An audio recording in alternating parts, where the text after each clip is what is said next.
Now here with Evan Lewis, another forensic student. Evan, what are your expectations for this crime scene? Well, William, I'm very excited to be working with blood. Excited to see how the experiment goes. Mrs. Sistarenik is a wonderful teacher, and I'm excited to be working with all my classmates to analyze this blood. Thanks, Evan. I appreciate your time. They're looking at it with the eye. You can notice, you see some little spots right there.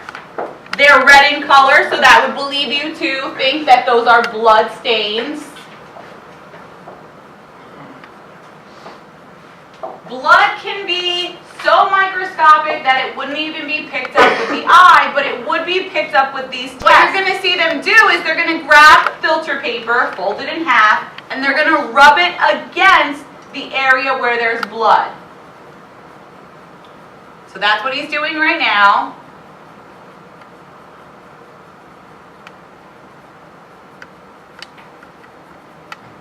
So it's dry paper against dry blood. Here in CSI, usually they would just add 1 drop of liquid and then it would suddenly turn pink.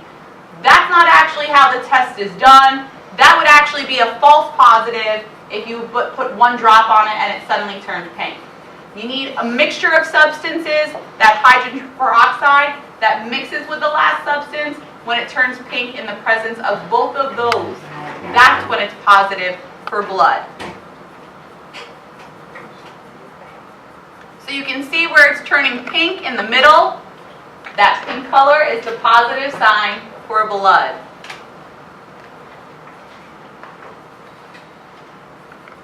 So if you find blood in one area of the shoe, what are you going to do? Go to another area. Go to another area. Do you only test the areas where there are blood spots? No. No, you test every area. Because if you're a criminal and you see blood on your shoe and you don't want to get caught, what's the first thing you're going to do? Wash it off. Wipe it off. Bleach it. Why would you bleach it? So you can't. I would bleach it. Yeah, so they're like No DNA. Bleach destroys DNA evidence. Not because it takes it away. Bleach does not take it away, but it destroys. So they can't match it to anything. So here they tested a region where they didn't see blood, but they determined that blood is present there. So that's your Kastle-Meyer reagent test. That's how that test works. Each group will take the instructions to complete each activity. I have the 4th activity set up in the back of the room already. Only one group at a time can be working on the 4th activity. So if one of the groups can get through it today, then I can help the other groups get through it on the next preceding days. All of the supplies that you need, markers, the blood is up here. You have smaller cups to put samples in, so don't take the whole blood bottle. All of the pipettes are up here. When you need to measure, we have meter sticks. And the other key thing is lab safety, guys. You need to keep the goggles on at all times in case you're near another group that spatters blood. You don't want it getting into your eye. Single droplets. You'll take 2 sheets of paper, you'll put them next to each other, and you're looking at height. So this is 25 centimeters, this is 50 centimeters, 75 centimeters, and 100 centimeters. So you'll be dropping blood drops from different heights and then analyzing them. The questions are already here for you on the back of this sheet. So you can see, blood spatter labs, lab 1. Here's the questions that you need to analyze after you complete that activity with your data. 2, 3, and then 4. In the second activity, you're looking at multiple droplets. So here, you're putting 1 droplet onto the next, again from the different heights. So you'll be dropping 3 drops of blood into one space to see how, when a drop falls on another drop, how that changes your results. Here in the third one, you're going to be moving. So you're going to see how blood moves or how the droplets are changed based on whether you're slowly walking, you're at a regular pace walk, or you're running. And then the last one deals with the angle of impact, and that's what I have set up back there. And so when a group comes over there, I can work with you a little bit more on that. Once you get it started, you're fine for it. So, what you're doing for the rest of today, getting into your groups, grabbing the work, get at least one of the activities started or completed. Go ahead. I'm over.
We're here now with Adrian Rivera, who's a student in Ms. Sistarenik's forensics class. Adrian, tell us a little bit about the experiment you just did. We are experimenting with blood splatter and blood properties. So what does that mean? It means that we are experimenting with 4 different types of stations. One station that involves running fast with blood, another station involving blood angles. And what was your favorite part of the experiment? Running with blood was really fun. My partner really messed up pretty bad, but you know, we recovered really well. Would it be fair to say maybe your partner accidentally messed up your project? I don't know, Nick. You're right here. Do you want to say that? I don't know, but said partner, maybe they just made a mistake. I highly doubt it. Adrian, thank you.